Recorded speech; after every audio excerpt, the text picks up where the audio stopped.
you ever caught yourself watching an animated movie or even playing a video game and thought, I've seen this somewhere before?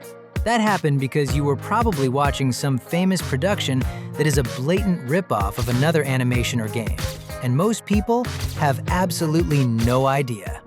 For example, in recent years, everyone knows that the Sonic movies have been a massive hit, and it would make total sense for several bizarre copies of the blue Hedgehog to start popping up all over the world.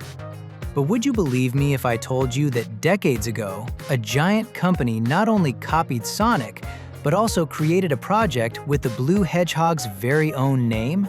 Yup. Way back in 1996, 5 years after Sonic's release, the tech giant Sony launched its very own version of a super-powered animal hero, Crash Bandicoot. The company's idea was very simple and straightforward.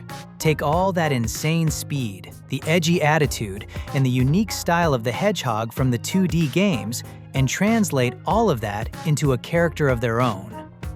And when you look closely, the similarities prove that it was a shameless copy. Check this out. Besides both of them being full of swagger, both Crash and Sonic wear giant red sneakers, and on top of that, they both wear gloves. And also, when Sonic turns into a sharp little ball to destroy robots, Crash uses a super-fast tornado spin that serves the exact same purpose. And what about the villains? They both have to defeat crazy, big-headed scientists, Dr. Eggman and Dr. Neocortex. So it really gets hard not to believe that Crash is just a slightly different version of Sonic, don't you think? Now let's talk about that ripoff that only the most observant and oldest fans managed to notice.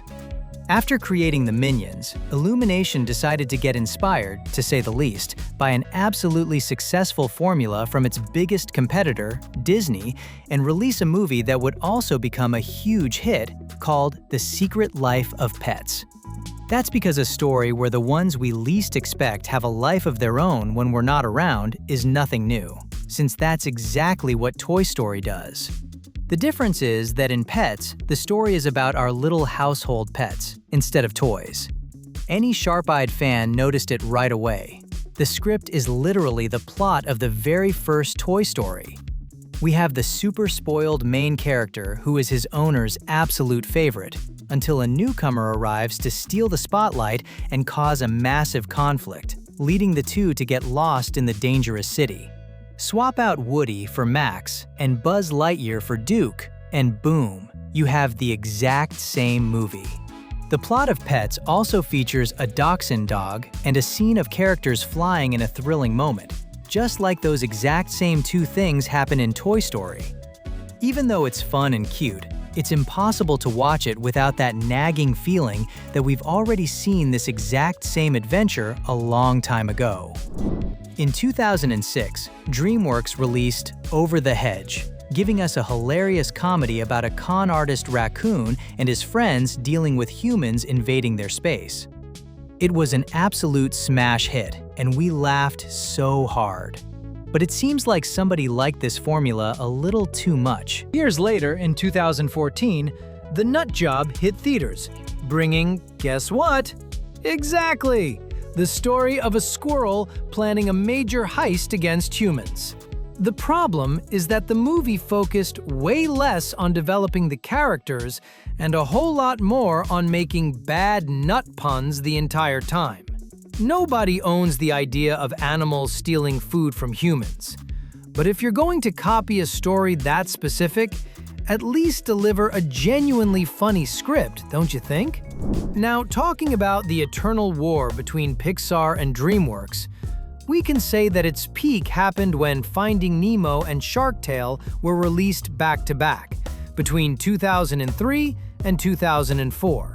The big boss at DreamWorks even swore up and down that any similarity was a mere coincidence. But nobody swallowed that excuse very well, especially since, until shortly before that, he worked at Disney itself, and might have, let's say, gotten inspired by something he saw there. It's true that the stories go down different paths. Shark Tale brings bizarre adult world problems, like the mob and debts, while Finding Nemo focuses on a beautiful story about family love and overcoming hardships. However, the idea of making a mega production focused on the bottom of the ocean was just too similar to go unnoticed, don't you think? At the end of the day, the public made its choice. While Nemo became one of the greatest classics in history, Oscar the Fish ended up becoming a joke because of the weird animation. If the idea was to copy the deep sea hype, it completely backfired. But I have to admit that I like both movies. Have you ever heard the phrase, "One day you're the hunter, the next you're the prey"? Well, when DreamWorks created Shark Tale inspired by Finding Nemo, they probably didn't think that they themselves would be copied too. Think of a shameless knockoff that mashed up two giant hits at the exact same time. Sharkbait, released in 2006, tried to ride the coattails of the underwater success, but the final result was so bizarre that it didn't even come close to seeing the inside of a movie theater. The plot features a little orange fish named Pie trying to win over the pink girlfish Cordelia, all while running away from a shark that terrorizes the reef. The problem is that the shark's design is a bizarre copy of Lenny from Shark Tale, and the main character is practically a clone of Pixar's Nemo. Besides ripping off the aesthetic straight to our faces, the animation was lifeless, and the story was super weak. You just had to look at the cover to realize that they only wanted to fool people who were looking for the real oceanic masterpieces. Now that was a true embarrassment. Now seriously, after all these details and Easter eggs, I think we deserve your subscription, don't we? It seems like Hollywood has a secret rule. If one studio makes a movie about penguins, another one has to do it too. In 2006, Warner released the absolute smash hit Happy Feet. And the very next year, Sony didn't want to be left behind and quickly dropped Surf's Up in theaters. Even though both try to ride the exact same wave of penguin popularity, the movies are actually quite different. While Happy Feet focuses on serious messages about ecology, Surf's Up bets on a super fun mockumentary format about an awesome surfing championship. Neither of them is perfect.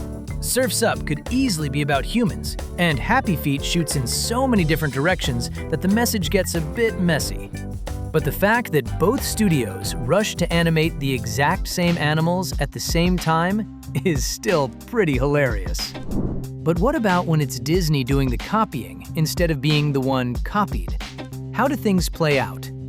That's exactly what happened in the bizarre case between DreamWorks' Madagascar and Disney's movie The Wild, which hit theaters right next to each other. But this time, it looks like the House of Mouse tried to get its revenge. Just listen to this premise. A group of animals raised in captivity at the New York Zoo accidentally escapes and ends up in the middle of nowhere in Africa. There, they have to survive, while discovering that the jungle is 1,000 times more dangerous than their luxurious enclosures. Did you figure out which of the two movies it is? Yup, that goes for both of them. Even though The Wild completely ripped off the formula right to our faces, the one that really stole the show was Madagascar. With songs that got stuck in our heads and hilarious dance numbers, DreamWorks totally crushed the competition. And when you copy the copycat, what do you even call that? Back in '94, a small studio released the animated movie The Swan Princess, copying absolutely everything that was a hit over at Disney. The beautiful princess, the prince, talking animals, and a sorcerer. All to trick parents at the video store and make them rent the tape thinking it was official. Years and years later, it seems like Disney held a grudge and decided to get payback with the critically acclaimed The Princess and the Frog. Fans of the older animation were outraged, pointing out that Prince Naveen's mannerisms were a spitting image of Jean-Bob, the French frog from The Swan Princess. And it doesn't stop there. Even the magical visual effect of the water dissipating at the end of The Princess and the Frog was harshly accused of imitating the spell from the '90s movie. Could this have been Disney's big, cold, and calculated revenge? We all know that Disney's Planes was already basically a generic version made just to sell toys set in Pixar's Cars universe, swapping out the asphalt for the clouds. But believe it or not, the bizarre mockbuster market managed to take that idea and tank it even further with the disastrous movie Wings. Basically, Wings brings that same tired little story of a brave, small airplane that dreams of winning a massive aerial competition. What's even scarier is that the movie actually managed to hire a heavyweight Hollywood cast, but not even the famous voices could save this train wreck. Long story short, Wings is a poorly made knockoff of a movie that wasn't really all that original to begin with. To wrap up our list, we're going right back to the Disney DreamWorks rivalry that started it all: Antz and A Bug's Life. Antz actually made it to theaters first, but Pixar was already running full steam ahead with their own version of an animated movie featuring ant protagonists. The premise of both is exactly the same. A misfit insect discovers that he's much more than just a pawn in the system and decides to save his colony.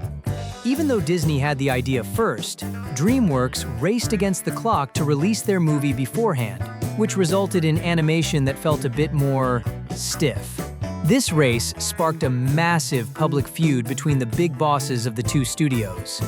Despite this bizarre behind-the-scenes rivalry, the audience ended up winning out, since both animated movies ended up being really well-loved. We'll wrap up here, but if you also love everything involving pop culture, check out these two video options we're leaving for you on your screen. You can watch either of the two. You're sure to love them.